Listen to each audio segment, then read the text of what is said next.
جبت لكم الغاز لهون. راح نحط الغاز على حرارة عالية، وراح نحط 80 غرام من الزبدة معاه،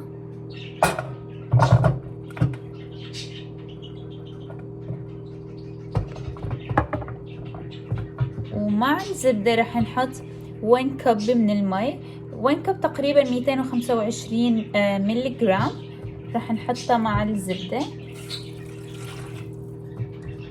نتركهم يذوبوا. 50 غرام من السكر،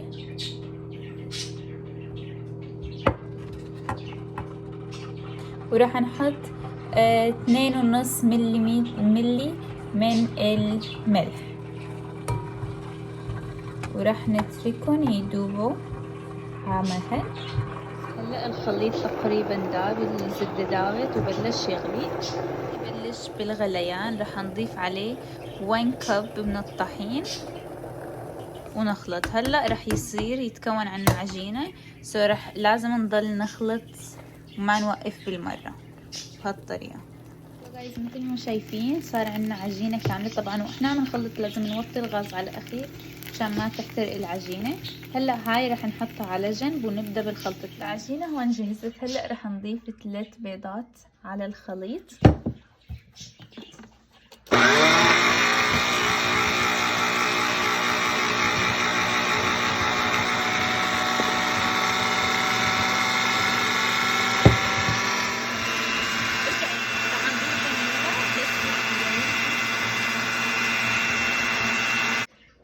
جايز هذا قوام العجينة اللي طلع عندي. هلا رح نضيف اخر بيضة، هاي البيضة الرابعة، بعدين رح نبلش خفق من جديد.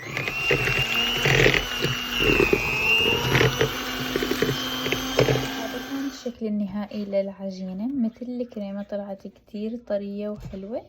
هلا رح نحطها بكيس ونبلش. اوكي جايز هلا رح نحط العجينة بكيس مشان نبلش بالقلي.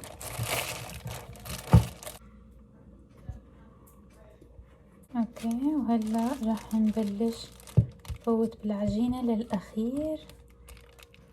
اوكي جايز هلا طلعت جهزت العجينة. راح نبلش طبعا نحاول انه على زاوية واحدة نحطها نفردها، نتأكد كل شي تمام. بهالطريقة هيك صار عنا الكيس جاهز. وهون جايز حطينا زيت للقلي، راح نخليه لحتى يسخن على الاخير بعدين نبلش قلي. جايز هلا راح نبلش لحتى يغلي الزيت. راح نحط التتبيله اللي راح نحطها فوق التشيرز. بس يصير اول شي راح جيب سكر وراح نحط مع السينامون. هاي الطريقه لازمه دائما يكون في قرفه ناعمه مع السكر. راح نحط شوي. اوكي ونبلش خليط. شوي راح نبلش خليط. جايز هذا خليط السينامون والسكر جاهز عنا، وراح نحطه على جنب. الزيت بلش عندي يغلي. اوكي جايز بهالوقت للزيت يغلي جهزنا اول شي السكر والقرفة اللي راح نحطهم فوق العجينة بس تصير. وهون جهزنا مصفاية عشان نصفي الزيت اول ما يطلع التشيرز. كل شي جاهز عندي، عم نستنى الزيت يغلي. جايز عنا الزيت جاهز. عنا اول شي رح نقص طرف الكيس بهالطريقة. اوكي هاي المجال اللي اعطينا اياه. جايز عنا الزيت جاهز. هلا رح نبلش بالقص ونقطعه لما بدنا بهالطريقة.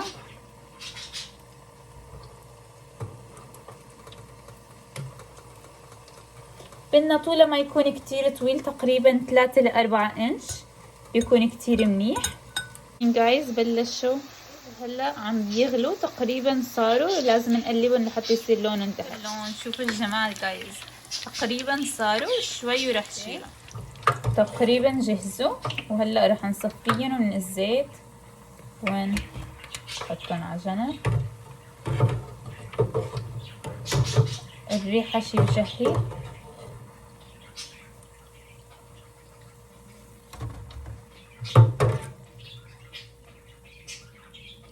ونبلش مرة تانية. بسم الله.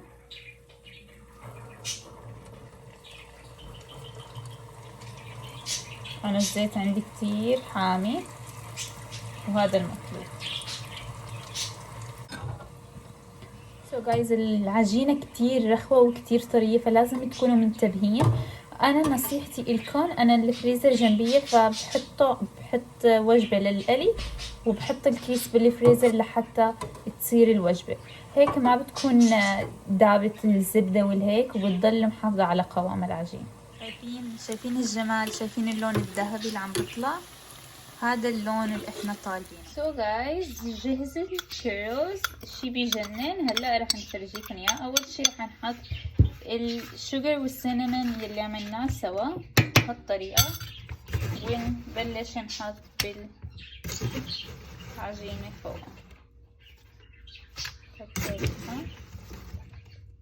شوفوا النتيجة النهائية، شوفوا المنظر، ولو تشوفوا